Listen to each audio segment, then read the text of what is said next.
Hello students, today we are going to continue with our chapter, that is chapter number 3, humidity and clouds, part 2.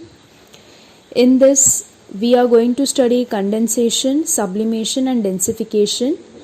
Now in the earlier video we studied about humidity and the types of humidity, that is absolute humidity and relative humidity. And today in this video we are going to study about condensation, sublimation and densification. So let's start. Now students, to understand condensation, we need to perform one activity, that is take a glass with flat bottom, put some ice cubes in it, keep this glass in a room for 2 to 3 minutes. What did you see? You have to conduct this experiment and observe what happens. Now after conducting the activity, students, you will notice droplets of water are on the outer surface of the glass. When the water vapor in the air comes in contact with cold surface, condensation takes place. These droplets form on the outer surface of the glass. Students, you must have observed this, like for example, during summer you feel very thirsty. What do? You take out a bottle of chilled water from refrigerator and drink it. After that you keep that bottle aside.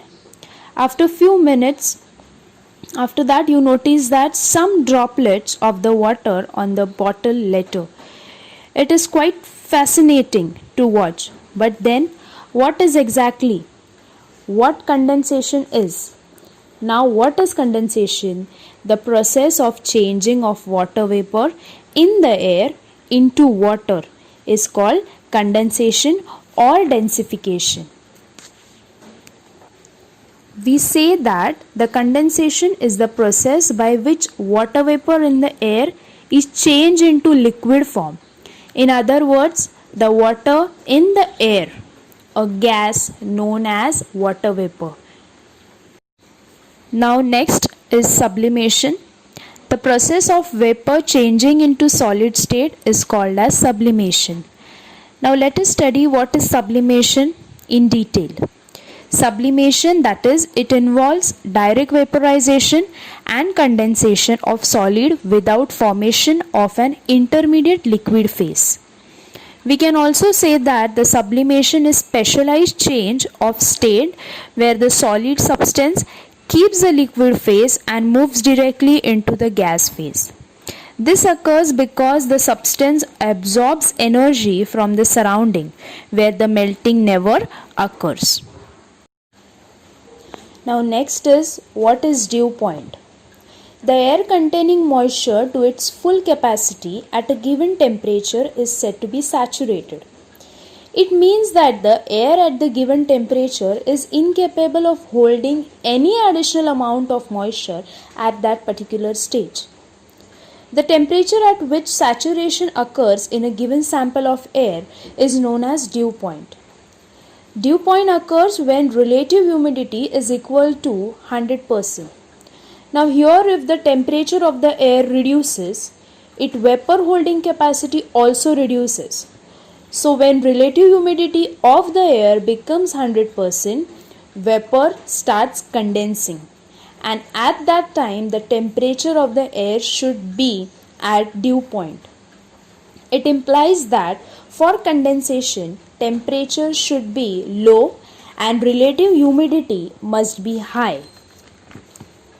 When the condensation or solidification of the water vapor in the atmosphere occurs near the earth's surface, then we can see the various forms of condensation, that is dew, frost, fog. The first form of condensation is dew. Students, most of the time you must have seen in the winter morning that dew drops on the grass plate. Now what is dew? When moisture laden air near the earth's surface comes into contact with very cold objects, condensation of the vapor takes place. They turn into very small water droplets. Now these water droplets stick to the surface of the cold objects, and this is only called as dew. Next form of condensation, that is frost. Here, if the temperature of the air is less than 0 degrees Celsius, the water droplets stick to the surface of cold objects and then they freeze. These frozen droplets are called as frost. So in the picture we can see the frost where deeper frosts occur on a large scale in winter season especially. Next form of condensation is fog. Students, we all have observed the fog especially during the winter seasons. Now what is a fog? The temperature of the layer of the earth near the surface of the earth reduces. Now as the temperature reduces, water vapor condenses. In the process, the vapor turns into microscopic water particles and float in the air. Now when the density of these droplets in the air increases, fog occurs. In other words or in other way, we can say that the fog is a cloud that touches the ground. Fog shows up when water vapor or water in its gaseous form condenses. During condensation, molecules of water vapor combines to make tiny liquid water droplets that hang in the air. Now what causes fog in the morning? As I told you, we see the fog mostly in the morning during the winter season. So the reason behind this is when the sun rises, the air and ground warm up. This leads to the air temperature being warm up than the dew point temperature, which cause the fog droplets to evaporate. As the air cools during the longer nights, the relative humidity increases, which can result in the formation of the fog.